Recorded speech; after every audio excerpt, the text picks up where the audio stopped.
Hello दोस्तों, नमस्कार। JEE classes Meerut परिवार में आप सभी का हार्दिक स्वागत है। मैं हूं हेमंत कुमार और आज की इस क्लास में हम लोग पढ़ेंगे पावर प्लांट इंजीनियरिंग यानी कि शक्ति संयंत्र अभियांत्रिकी। दोस्तों, आप सभी को पता ही है कि आपके बोर्ड ने इस बार डिसाइड किया है कि आपके एग्ज़ाम ऑफलाइन मोड में ना करा करके ऑनलाइन मोड में कराना है। और इस बार के जो पैटर्न है वो एमसीक्यू पैटर्न पर आधारित होगा, यानी कि इस बार जो क्वेश्चंस हैं वो आपके ऑब्जेक्टिव फॉर्मेट में आने वाला है। जी हाँ दोस्तों, तो इसी पैटर्न की तैयारी कराने के लिए आपके अपने परिवार जेई क्लासेस मेरठ परिवार ने एक बैच लॉन्च किया है जिसका नाम है रणभूमि बैच। जी हाँ दोस्तों, इस रणभूमि बैच में हम लोग एमसीक्यू पैटर्न पर आधारित क्वेश्चंस को करेंगे और अपने सेमेस्टर एग्जाम की अच्छे से तैयारी करेंगे। ठीक है दोस्तों, इस वीडियो लेक्चर में, इस बैच में आपको क्या क्या मिल सकता है। वीडियो क्लासेस तो मिलेंगी ही मिलेगी, इसके साथ साथ आपको क्लासेस की जो एमसीक्यू की पीडीएफ है वो भी मिलेंगे, है ना। उसके बाद ऑनलाइन टेस्ट की सुविधा उपलब्ध है जिससे कि आपके एग्ज़ाम के पहले अच्छे से प्रैक्टिस हो जाए, बिल्कुल। और उसके बाद भी अगर कोई डाउट रहता है आपका तो आप डाउट क्लास भी ज्वाइन करके आप अपने डाउट को क्लियर कर सकते हैं। दोस्तों, उम्मीद करता हूं कि आपने जेई क्लासेज मेरठ की जो ऑफिशियल ऐप है आपने डाउनलोड तो कर ही लिया होगा, लेकिन आपके अपने दोस्तों को भी बताना है कि जेई क्लासेज मेरठ की ऑफिशियल ऐप को डाउनलोड करके यहाँ से online classes, MCQ, PDF, online test and doubt session भी प्राप्त कर सकते हैं। जी हाँ दोस्तों, दोस्तों में ज़रूर कहना है, शेयर ज़रूर करना है, ऐप के बारे में बताना ज़रूर है, ताकि अधिक से अधिक लोग, अधिक से अधिक आपके मित्र इसको क्या करें डाउनलोड करके अपने एग्ज़ाम की अच्छे से प्रिपरेशन करें और अपने एग्ज़ाम में अच्छे अंकों के साथ पास हो जाए। ठीक है, चलिए, जैसा कि पता है आज के लेक्चर में हम लोग पढ़ेंगे पावर प्लांट इंजीनियरिंग। एक्चुअली ये जो बच्चों हैं ना, ये इलेक्ट्रिकल इंजीनियरिंग के सेकेंड ईयर के 4th सेमेस्टर के बच्चों के लिए सिलेबस है, आपके बीटी यूपी के द्वारा ये निर्धारित किया गया है। और इसमें हम लोग आज पढ़ेंगे सेकेंड चैप्टर। फर्स्ट चैप्टर हमने कवर कर लिया है। सेकेंड चैप्टर के आज का जो ये लेक्चर है इसमें देखिए, सबसे पहला क्वेश्चन क्या है, which one of the following is use to measure the temperature inside the boiler furnace. बहुत ही अच्छा क्वेश्चन है दोस्तों, इस क्वेश्चन को पढ़िएगा और बहुत इंपॉर्टेंट क्वेश्चन भी है क्योंकि एग्जाम में यहाँ से क्वेश्चन बन सकता है। तो आपको बताना है कि इसका आंसर क्या हो सकता है। चलिए देखिए, क्वेश्चन में आपसे पूछ रहा है कि बॉयलर भट्टी में तापमान मापने हेतु क्या प्रयुक्त होता है। देखिए, तो क्या प्रयुक्त होगा तापमान मापने के लिए। देखिए, भट्टी जो होता है ना, फर्नेस जिसे कहते हैं इंग्लिश में, एक्चुअली वहाँ पर आग का बिल्कुल क्या होता है, गोला होता है, बहुत ही ज़्यादा टेम्परेचर होता है वहाँ का, है ना। टेम्परेचर जो है भट्टी का वो बहुत ही ज़्यादा हाई होता है ना। टेम्परेचर कहाँ का, भट्टी का। भट्टी को हम इंग्लिश में क्या कहते हैं, फर्नेस। तो बच्चों, जब टेम्परेचर हाई होता है वहाँ पर, जब आप आम कोई ऐसा मीटर लगाओगे जिससे कि आपका तापमान क्या हो, आपके तापमान को मेजर करके आ जाए, तो बहुत ही आपका जो टेम्परेचर है वो आपका क्या हो जाएगा, ख़राब हो जाएगा। मतलब कि आपका जो मीटर है वो क्या हो जाएगा, ख़राब हो जाएगा। ऐसे में हम क्या करते हैं, इस हाई टेम्परेचर को मापने के लिए एक आता है आपका ऑप्टिकल पैरोमीटर। क्या आता है, ऑप्टिकल पैरोमीटर। आपको ध्यान रखना है, कहीं भी आपको बहुत ही ज़्यादा हाइयर टेम्परेचर मापना हो तो आप क्या यूज करेंगे, ऑप्टिकल पैरोमीटर। भट्टी का जो दोस्तों तापमान होता है ना, वो लगभग 35 डिग्री सेल्सियस के नियर अबाउट होता है। और इतनी हाई टेम्परेचर पर आप कोई भी अन्य जो मापन यंत्र है वो लगाओगे तो आपका जो है वो मापन यंत्र ही क्या हो जाएगा, जल जाएगा, यानी कि आपका नष्ट हो जाएगा, है ना। देखिए, अगर हम बात करें टेम्परेचर मापने की तो वैसे तो कई सारी विधियाँ हैं, कई सारे स्केल हैं, जैसे कि मान लीजिए डिग्री सेल्सियस भी स्केल है, केल्विन भी स्केल है, फ़ारेनहाइट भी है, र्यूमर भी है, तो ढेर सारे स्केल है। लेकिन आपको एक सही उपयंत्र चूज करने की आवश्यकता पड़ती है, क्योंकि अगर आप सही उपयंत्र नहीं चूज करेंगे तो इस हाइयर टेम्परेचर पे आपके जो स्केलिंग वाला जो माप यंत्र है वही क्या हो जाएगा, नष्ट हो जाएगा। तो आपको ध्यान रखना है, कभी भी हाइयर टेम्परेचर मापना हो, और ख़ास करके बॉयलर फर्नेस का, जो कि बहुत ही ज़्यादा, जो बॉयलर का भट्टी होता है ना उसमें आपको आग होता है, बहुत ज़्यादा हाई मात्रा में टेम्परेचर होती है, ताकि बॉयलर में जो पानी रखा है वो गर्म हो सके और भाप में परिवर्तित हो सके। ठीक है, तो इस क्वेश्चन का जो आंसर हो जाएगा क्या हो जाएगा, ऑप्टिकल पैरोमीटर। ध्यान रखना है। ठीक है दोस्तों, चलिए नेक्स्ट क्वेश्चन की तरफ बढ़ते हैं। नेक्स्ट क्वेश्चन है आपके पास कि तापीय शक्ति संयंत्र की क्षमता करने से बढ़ता है, यानी कि ऐसी क्या चीज़ है कि हम तापीय शक्ति संयंत्र की क्षमता को बढ़ा सकते हैं। देखिए, मैंने आपको बताया भी था, एक्चुअल में क्या होता है कि क्षमता बढ़ाने वाले बहुत सारे यंत्र होते हैं, जैसे कि आपका इकोनोमाइजर हो जाता है ना, इकोनोमाइजर। और क्या हो सकता है आपका, air pre heater, air pre heater. उसके बाद आपका होता है सुपर हीटर, ठीक है। उसके बाद आपका कंडेंसर। देखिए ये सब चीज़ें जो होता है ना, वो बेसिकली क्या करता है, आपके एफिशिएंसी को बढ़ाता है। ये एक्चुअली में वो उपयंत्र है। और आपसे यहाँ पूछा है कि ऐसा क्या करेंगे ताकि आपके शक्ति की क्षमता बढ़ जाए, शक्ति संयंत्र की क्षमता बढ़ जाए। तो देखते हैं कि इसमें क्या है, इसके अकॉर्डिंग कुछ बढ़ाने घटाने से हो रहा है कि नहीं हो रहा है। देखिए तो देखिए क्या करता है, उच्च दाबीय भाप प्रयुक्त। देखिए तो पहला ही ऑप्शन आपका लग रहा है सही, क्योंकि उच्च दाबीय भाप प्रयुक्त क्या करता है, जब भी आप बॉयलर में एक्चुअली रास्ते में हम लोग क्या करते हैं, एयर प्री हीटर लगाते हैं या फिर सुपर हीटर लगाते हैं, जिससे क्या होता है कि आपके जो भाप हैं उसके जो दाब है ना बहुत अधिक बढ़ जाता है। जो प्रेशर है भाप का वो बहुत अधिक बढ़ाते हैं सुपर हीटर के द्वारा, उसको गर्म कर करके और इतना ज़्यादा भाप बना इतना ज़्यादा प्रेशर बनाते हैं कि वो प्रेशर जब टरबाइन पर पड़ेगा ना, यानी कि रोटर पर जब पड़ेगा ना अल्टरनेटर के, तो बहुत अधिक मात्रा में पावर का जनरेशन होगा और बहुत अच्छे से आपकी जो अल्टरनेटर है उसका रोटर घूमने लगेगा। तो उच्च दाबीय भाप प्रयुक्त अगर करेंगे तो आपका जो है क्षमता बढ़ जाएगा। देखते हैं और भी क्या है इसमें है, क्या जल की अधिक मात्रा प्रयोग, नहीं जल की अधिक मात्रा बच्चों प्रयोग करेंगे तो ये कभी भी आपका इफिशिएंट नहीं होगा, क्योंकि जल की अधिक मात्रा प्रयोग मतलब इनपुट है ये, है ना, ये इनपुट है। और आपको मैंने बताया था कि एफिशिएंसी बराबर क्या होता है, आउटपुट अपॉन इनपुट, है ना। और चूंकि जल की अधिक मात्रा उपयोग करेंगे इसका मतलब क्या है, इनपुट आप बढ़ा रहे हैं और इनपुट बढ़ाएंगे तो एफिशिएंसी क्या होगा, घट जाए। क्यों, क्योंकि efficiency is inversely proportional to input of the system, यानी कि आपका जो सिस्टम है उसके इनपुट के व्युत्क्रमानुपाती होता है दक्षता। तो ऐसे केस में जब आप जल की अधिक मात्रा पर प्रयोग करेंगे तो एफिशिएंसी घट जाएगा, न कि बढ़ेगा। संयंत्र भार कम। देखिए भार कम का मतलब है कि आपने आउटपुट ही क्या किया, प्राप्त कम किया। आउटपुट आपको पता है कि एफिशिएंसी जो है वो डायरेक्टली प्रोपोर्शनल होता है किसके, आउटपुट के। यहाँ से फॉर्मूला से आप देख सकते हैं ऊपर में जो लिखा हुआ है ये वाला फॉर्मूला, आउटपुट के समानुपाती है। और आप कह रहे हैं भारी कम कर लिया, तो भार कम यानी आउटपुट कम कर दिया, और आउटपुट कम किया तो क्या हो जाएगा, एफिशिएंसी भी कम हो जाएगा। तो ये भी आपका ऑप्शन नहीं होगा। अधिक मात्रा में कोयला दहन, यानी कि कोयला जो दहन है, यानी कोयला जो इनपुट के रूप में आप दहन करते हैं वो ज़्यादा कर देंगे आप। तो ज़्यादा करने फिर देखिए यहाँ पर इनपुट आप ज़्यादा करोगे तो आपका एफिशिएंसी क्या होगा, घट जाएगा। तो बाकी के 3 जो रीजन है वो सारे के सारे क्या हैं, ये हैं आपके इनपुट के रूप में आप बढ़ाने का तरीका या फिर आउटपुट के रूप में बढ़ाने का तरीका। तो ऐसे में तो दिक्कत हो जाएगा, यानी कि आपकी जो शक्ति संयंत्र है उसकी दक्षता बढ़ेगी नहीं बल्कि घटी जाएगी। तो मात्र एक ऐसा ये उच्च दाबीय भाप प्रयुक्त है जिसके थ्रू हम क्या कर सकते हैं, अपने सिस्टम की, अपने पावर प्लांट की एफिशिएंसी को बढ़ा सकते हैं। चलिए उम्मीद करता हूँ कि आपको समझ में आ गया होगा, ये आपका आंसर ए हो जाएगा, ठीक है। नेक्स्ट आपके पास कि बॉयलर तापीय शक्ति संयंत्र का एक भाग होता है जिसमें गैसों को ठंडा किया जाता है। कह रहा है कि बॉयलर जो है ना, बॉयलर में क्या किया जाता है, बॉयलर का क्या फंक्शन है। दोस्तों मैंने बताया था कि आपका जो बॉयलर है, बॉयलर क्या करता है, बॉयलर बेसिकली पानी को गर्म करता है। ये है आपका मान लीजिए चिमनी, ठीक है, ये है आपका चिमनी, मान लीजिए भट्टी है और इस पर बॉयलर होता है, बहुत बड़े आकार में बॉयलर होता है। बॉयलर में क्या होता है, बेसिकली पानी होता है, ठीक है, बॉयलर में होता है पानी। और जब हम भट्टी में आग दहन करते हैं, कोयले के दहन करते हैं, तो आग उष्मा जो निकलता है उससे आपका जो है ये भाप बनना शुरू हो जाता है और यहाँ से इसके साथ टरबाइन जुड़ा होता है। इसके साथ क्या जुड़ा होता है, टरबाइन। तो जब भी हम बात करते हैं बॉयलर की, तो बॉयलर में क्या होता है, पानी को भाप में परिवर्तित किया जाता है, यानी कि पानी को गर्म करके उसे वाष्प में बदला जाता है। तो देखिए कौन सा ऑप्शन सही हो सकता है इसमें, गैसों को ठंडा किया जाता है। नहीं दोस्तों, गैसों को ठंडा करने का जो तरीका है उसके जो हम लोग यूज़ करते हैं वो है आपका कंडेंसर, यानी कि संधारित्र, ठीक है, संधारित्र यूज करते हैं हम लोग, कंडेंसर हिंदी में कहते हैं संधारित्र, ठीक है। तो ये तो कोयलों को जलाया जाता है, कोयलों को जलाने का काम जो फर्नेस का होता है, यानी कि भट्टी का होता है, ये बॉयलर का नहीं होता है, ठीक है।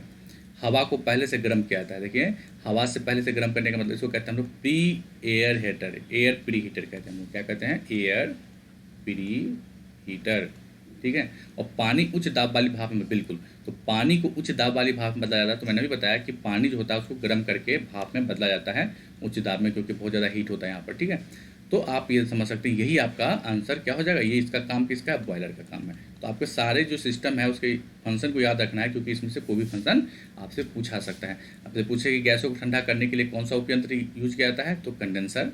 कोयले को जलाने के लिए क्या यूज किया जाता है, तो भट्टी।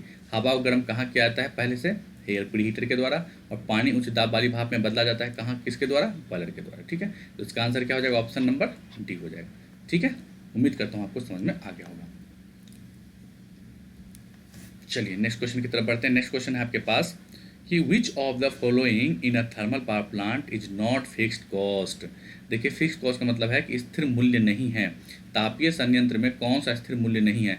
देखिए दोस्तों, एक होता है आपका स्थिर मूल्य, एक होता है आपके पास स्थिर मूल्य, और एक होता है आपका मूल्य चलन मूल्य।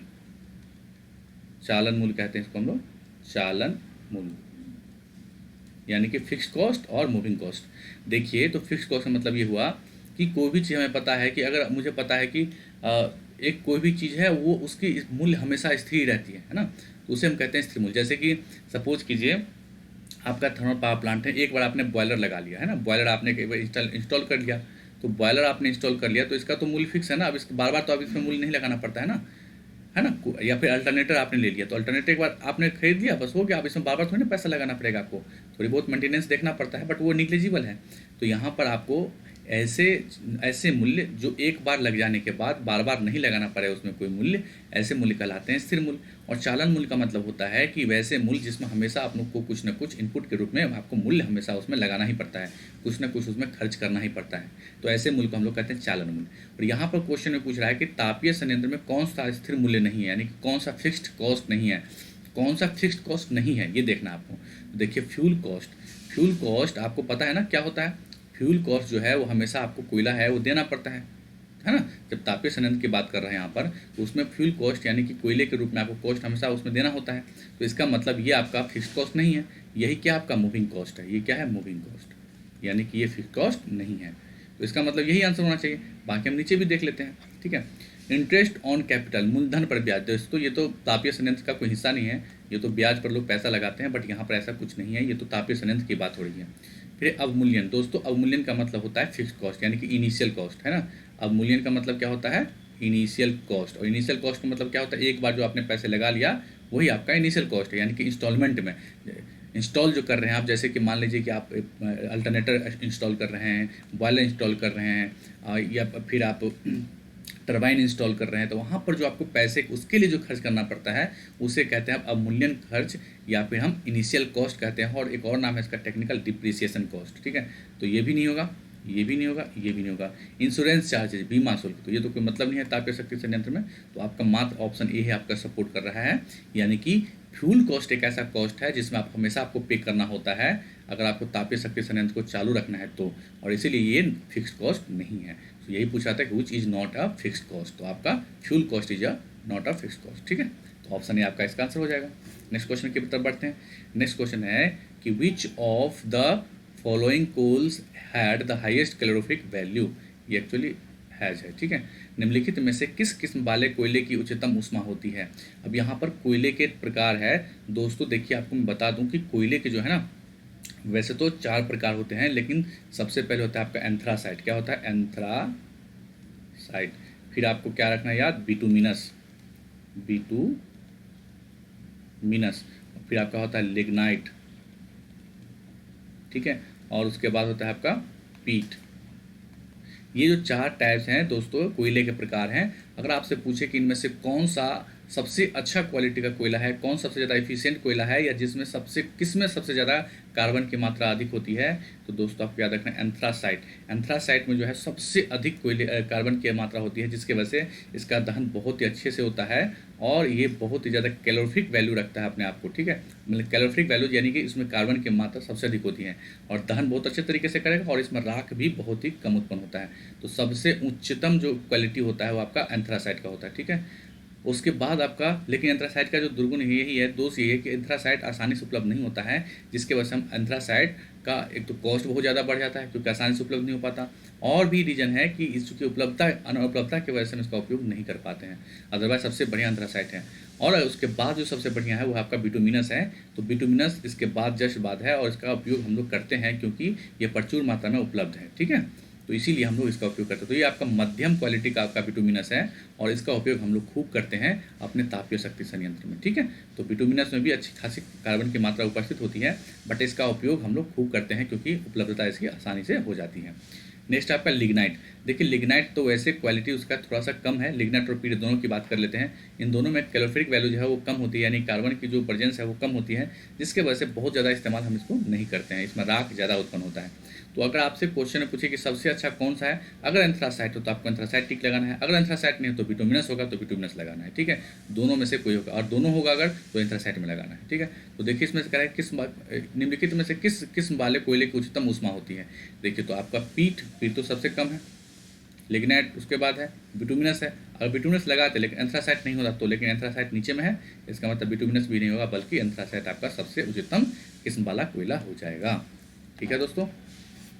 नेक्स्ट क्वेश्चन आपके पास क्या है कि major share of power generated in India is through, यानी कि भारत में शक्ति उत्पादन का मुख्य हिस्सा किसके द्वारा है। दोस्तों मैंने आपको कई बार बताया है कि 80 to 85% of the total power generation in India basically generated by the thermal power plant, है ना। यानी कि उष्मा शक्ति संयंत्र के द्वारा आपका जो 80 से 85% जो है वो पावर का जनरेशन किया जा रहा है।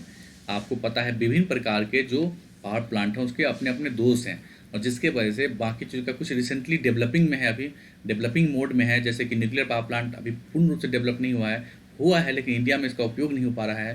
हाइड्रो इलेक्ट्रिक पावर प्लांट में जो दोष है उसको दूर नहीं किया जा रहा है अभी। सोलर पावर प्लांट पर अभी भी चल रहा है काम, बहुत सारा टीडर एनर्जी पर चल रहा है काम। तो इन सब चीज़ों में कुछ न कुछ कमी होने की वजह से हम लोग अभी जो हमारे पास सबसे आसान से उपलब्ध है और सबसे आसानी से हम पावर जनरेट कर सकते हैं वो है आपका थर्मल पावर प्लांट। लेकिन इसकी जो दोष है वो प्रदूषण का है। तो प्रदूषण के बगैर चिंता किए अगर आप बात करेंगे तो थर्मल पावर प्लांट सबसे ज़्यादा ऊर्जा का उत्पादन करता है इंडिया में, ठीक है, और इवन वर्ल्ड में भी, ठीक है। तो आपको ध्यान रखना है, इंडिया नहीं बल्कि वर्ल्ड में भी अभी भी थर्मल पावर प्लांट पर ज़्यादा जोर दिया जाता है। हालांकि अब जो डेवलपिंग कंट्रीज हैं उसमें आप देखेंगे, या फिर जो डेवलप्ड कंट्री है उसमें आप देखेंगे कि ज़्यादातर या तो न्यूक्लियर पावर प्लांट पर डिपेंडेंट हो गया है या फिर सोलर सेल पर डिपेंडेंट हो गया है। जो डेवलपिंग लाइक यूएसए है ना, लाइक यूएसए, जापान, चीन और जर्मनी, ये सब जितने भी कंट्री है ना, यूके वगैरह, ये सारे के सारे न्यूक्लियर पावर प्लांट या फिर सोलर एनर्जी पर डिपेंडेंट हो रहे हैं धीरे धीरे। यानी कि अपनी जो थर्मल पावर प्लांट का जो यूज्ड है उसको कम करते जा रहा है और न्यूक्लियर पावर प्लांट और सोलर एनर्जी पर ज़्यादा डिपेंडेंट होते जा रहे हैं। लेकिन इंडिया में और जो भी देश है जो डेवलपिंग कंट्री है उसमें अभी भी थर्मल पावर प्लांट पर ही अभी ज़्यादा फोकस किया जा रहा है। तो इसका आंसर क्या हो जाएगा, थर्मल पावर प्लांट। तो इंडिया में सबसे अधिक किसके द्वारा उत्पादन किया जा रहा है शक्ति का, थर्मल पावर प्लांट, यानी कि ताप विद्युत संयंत्र या उष्मा शक्ति संयंत्र, ठीक है। चलिए नेक्स्ट है आपका कि coal used in power plant is also known as, यानी कि जो आपके पावर प्लांट है उसमें जो कोयला यूज किया जाता है वो किस प्रकार का किया जाता है। देखिए दोस्तों, जब भी हम बात करते हैं शक्ति संयंत्र में तो इसको हम लोग कहते हैं स्टीम कोयला। क्या कहते हैं, जिसके द्वारा स्टीम बनाया जाता है, यानी कि भाप बनाया जाता है पानी को गर्म करके। तो ऐसे कोयले को हम लोग कहते हैं स्टीम कोल, ठीक है। चारकोल नहीं करते हैं, चारकोल तो हम लोग बेसिकली अपने क्या कहते हैं, जो होता है ना हमारा जो रोड होता है, रोड में जो रोड जो बनाते हैं, सड़क विभाग जो बनाते हैं रोड, तो उसमें चारकोल का इस्तेमाल किया जाता है, ठीक है। कोक तो होगा नहीं, मुलायम कोयला भी नहीं होगा, ठीक है। तो आपका ऑप्शन ए क्या हो जाएगा, करेक्ट हो जाएगा। यानी कि स्टीम कोल का उपयोग हम लोग करते हैं अपने शक्ति संयंत्र में।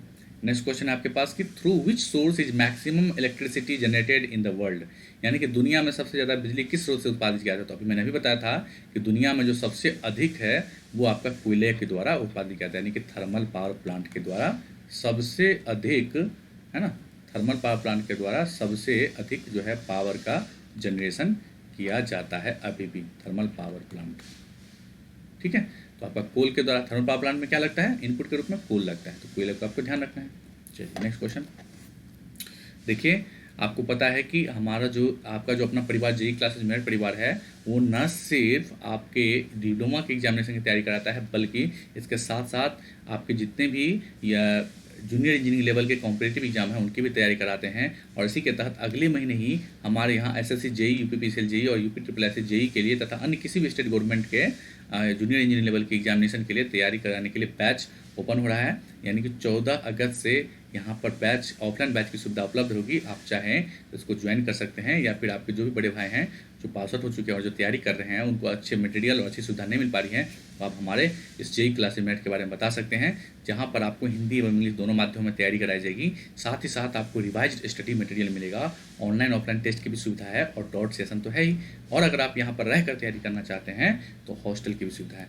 दोस्तों यहाँ पर आपके जैसे ही बहुत सारे कैंडिडेट आप मेहनत करके हमारे गाइडेंस में आज डिफरेंट डिफरेंट गवर्नमेंट जॉब में अच्छा अपना योगदान दे रहे हैं। और अगर आप भी अपना एक सीट पक्की करना चाहते हैं तो बिल्कुल जुड़िए और अपने कैरियर के बुलंदियों को छू जाइए। ठीक है, चलिए। तो नेक्स्ट क्वेश्चन क्या है कि thermal power plant the pressure of working fluid is developed by, यानी क्रियाशील द्रव चक्र, एक्चुअली चक्र है, साइकिल है। ठीक है, ये क्या है, साइकिल है। ठीक है दोस्तों, तो आपको ये ध्यान रखना है क्वेश्चन में क्या पूछा जा रहा है। देखिए ध्यान से कि क्रियाशील द्रव चक्र का दबाव किसके द्वारा विकसित किया जाता है। तो द्रव किसके द्वारा किया जाता है, ये मैंने आपको बताया था। देखिए, जब भी आपका क्रियाशील द्रव चक्र है तो इसकी बात करें, कंडेंसर के द्वारा तो क्या किया जाता है, ठंडा किया जाता है। ये ठंडा किया जाता है, कूल किया जाता है, तो ये तो होगा नहीं। ठीक है, अब देखिए यहाँ पर कह रहा है सुपर हीटर के द्वारा। तो बिल्कुल सुपर हीटर के मैंने बताया था कि एक्चुअली क्या करते हैं, टरबाइन के बीच बीच में हम क्या करते हैं, सुपर हीटर का इस्तेमाल करते हैं और वो आपके भाप को अधिक से अधिक गर्म करने की कोशिश करता है, जिससे वजह से आपका जो भाप का प्रेशर है, यानी कि वेपर जो प्रेशर है वो बढ़ता जाता है और आपका जो टरबाइन है उसके थ्रू वो पहुंचता है अल्टरनेटर पर। अल्टरनेटर पर बहुत ज़्यादा प्रेशर के साथ जब बढ़ता है तो आपका अल्टरनेटर घूमने लगता है बहुत स्पीड में और आपके पावर का जनरेशन होना शुरू हो जाता है। तो इसका मतलब ये है सुपर हीटर इसका आंसर हो जाएगा कि जब भी आपको क्रियाशील द्रव चक्र को अगर आपको बढ़ाना है प्रेशर, तो उसके लिए आप क्या करते हैं, सुपर हीटर का इस्तेमाल करते हैं। ये तो फीड वाटर पंप है जो क्या करता है, वाटर को फीड करता है बॉयलर में। ठीक है, और टरबाइन क्या करता है, टरबाइन एक्चुअली जो भाप है, जो हाई प्रेशर वाला भाप है, उसको थ्रो करता है कहाँ पर, अल्टरनेटर के शाफ्ट पर, यानी कि उसके रोटर पर, यानी रोटर को रोटेट कराने का काम करता है टरबाइन। ठीक है, तो ये भी नहीं होगा, तो आपका सुपर हीटर हो जाएगा आंसर। ठीक है, चलिए। नेक्स्ट क्वेश्चन है कि तापीय शक्ति प्लांट के बॉयलर के लिए प्रयुक्त जल का मान है, यानी कि the pH value of water used for boiler for the power plant. ठीक है, यानी कि आपको ये पूछा जा रहा है कि जो पावर प्लांट में हम लोग यूज करते हैं वाटर, तो वाटर का पीएच वैल्यू कितना होता है। देखिए दोस्तों, पीएच वैल्यू साधारणतः जिसका उपयोग करते हैं हम लोग 7 का करते हैं। 7 पीएच वैल्यू आपका न्यूट्रल होता है। एक्चुअली ऐसे में होता क्या है कि हमारा जो वाटर जितना शुद्ध होगा, जितना कम उसमें अशुद्धियाँ होंगी, उतना ही जल्दी वो भाप में बदलेगा और वो भाप में जो प्रेशर है उतना ही अधिक होगा। यानी कि भाप को अगर आप बदलना है तो उसमें आपको दहन देना पड़ता है, यानी कि फ्यूल खर्च करना पड़ता है। अगर वो जल अशुद्ध है तो भाप, यानी कि उसकी जो वेपरिंग पोजीशन है, पॉइंट है, वो बढ़ जाएगा, है ना। वेपरिंग पॉइंट, वेपर पॉइंट जो बढ़ जाने की वजह से आपकी जो भाप है ना, वो जल्दी से भाप नहीं, जो आपका वाटर है वो जल्दी से भाप नहीं बनेगा, क्योंकि अशुद्धियाँ मिली रहेगी। तो हमारा पर्पस यही होता है कि आपके जो भाप हैं वो क्या हो, जल्दी से बन जाए, वाटर जो है जल्दी से भाप में परिवर्तित हो जाए, और इसलिए वाटर का जो मात्रा है वो शुद्ध रखा जाता है, यानी कि उसकी पीएच वैल्यू कितनी रखी जाती है, 7 रखी जाती है। ठीक है, चलिए नेक्स्ट क्वेश्चन की तरफ बढ़ते हैं। नेक्स्ट क्वेश्चन है कि एक थर्मल पावर प्लांट में ईंधन के उचित दहन के लिए हवा का उचित संलयन भी जरूरी है, यह प्रदान किया जाता है। यानी कहा जाता है कि for the proper combination of fuel in the thermal power plant a proper circulation of air is also needed, the same is provided with the help of. यानी कि अगर आपको दहन करना है, दहन के समझते हो ना, दहन को चाहिए क्या, O2 चाहिए, ऑक्सीजन चाहिए, यानी कि आप कह सकते हो एयर चाहिए।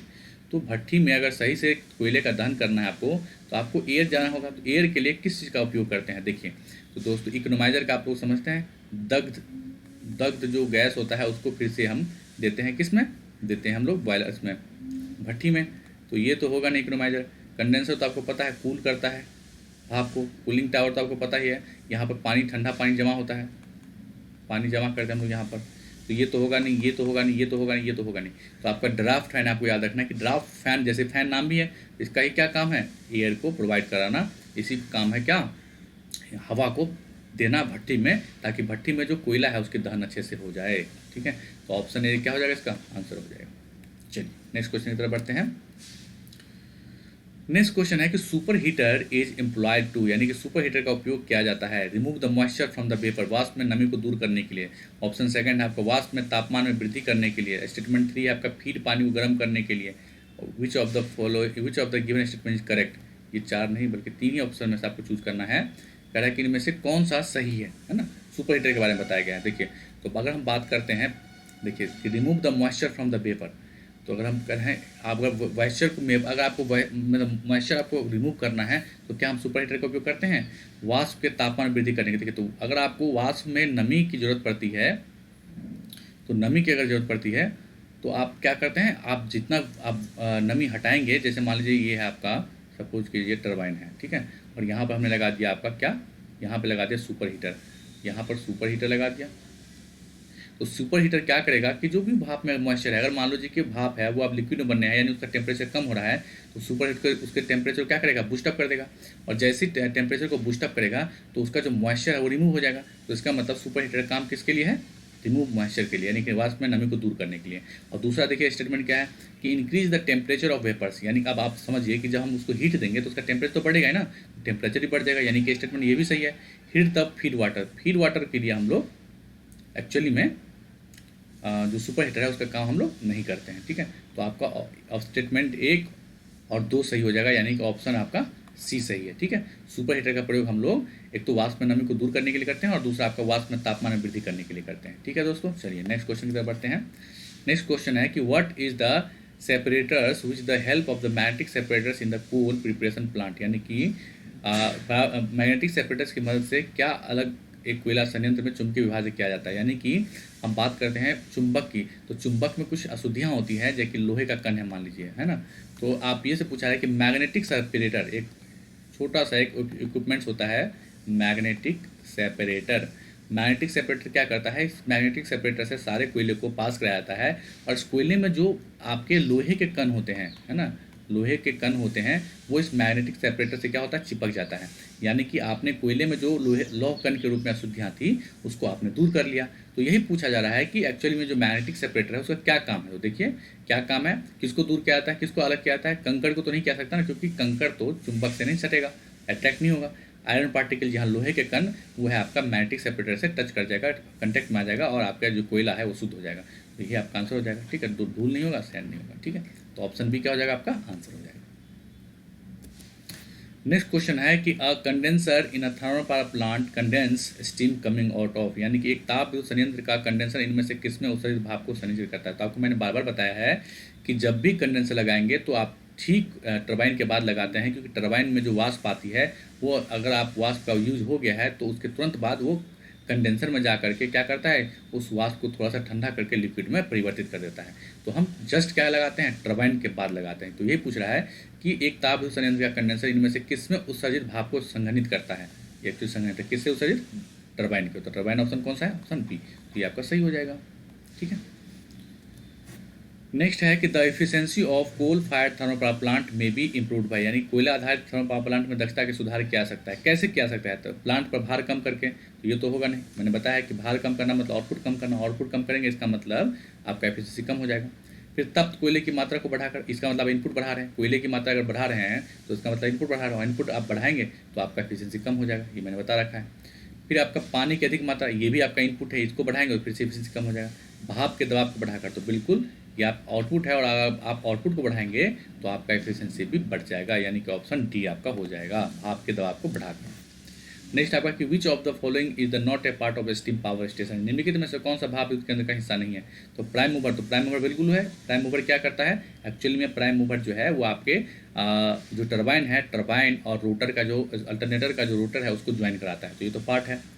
फिर नन ऑफ द कंडेंसर तो है ही, वाटर ट्रीटमेंट प्लांट है ही, यानी कि आपका इसमें क्या आंसर हो जाएगा, नन ऑफ दिस, यानी कि ये आंसर है जो आपका, यानी कि कोई सा भी इसमें ऐसा नहीं है जो पावर प्लांट का हिस्सा नहीं है, स्टीम पावर प्लांट का हिस्सा नहीं है, यानी कि सारे के सारे सही हैं। तो ऑप्शन क्या हो जाएगा, नन ऑफ दिस। तो ये आपका आंसर सही हो जाएगा, ठीक है। चलिए नेक्स्ट क्वेश्चन क्या है, नेक्स्ट क्वेश्चन है आपके पास कि compounding of steam is done for, यानी कि भाप का मिश्रण किस लिए करते हैं।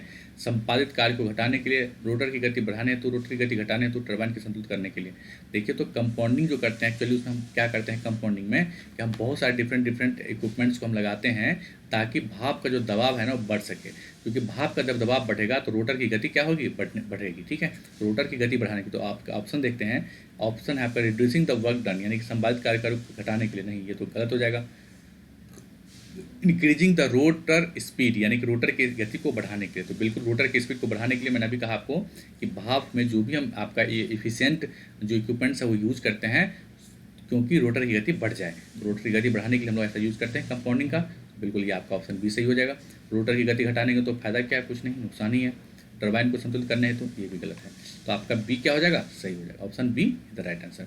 दोस्तों उम्मीद करता हूँ आपको अच्छा लगा होगा, अच्छे से पढ़ाई करते रहिए और जितने भी क्वेश्चन कराए जाए हैं अच्छे से आप उसको क्या कीजिए, लर्न कर लीजिए, ताकि आप एग्जाम में अच्छे से अच्छे मार्क्स आ जाए। ठीक है दोस्तों, चलिए इसी के साथ आज का ये लेक्चर खत्म होता है। लेकिन आपको अपने दोस्तों को बताना है हमारे जेईई क्लासेस मेरठ के ऑफिशियल ऐप के बारे में, उन्हें भी कहिए डाउनलोड करने के लिए, ताकि वो भी अपने एग्जाम के अच्छे से प्रिपरेशन कर सके। ठीक है दोस्तों, बहुत बहुत धन्यवाद आज के इस लेक्चर को देखने के लिए। Thank you so much. जय हिंद, जय भारत दोस्तों।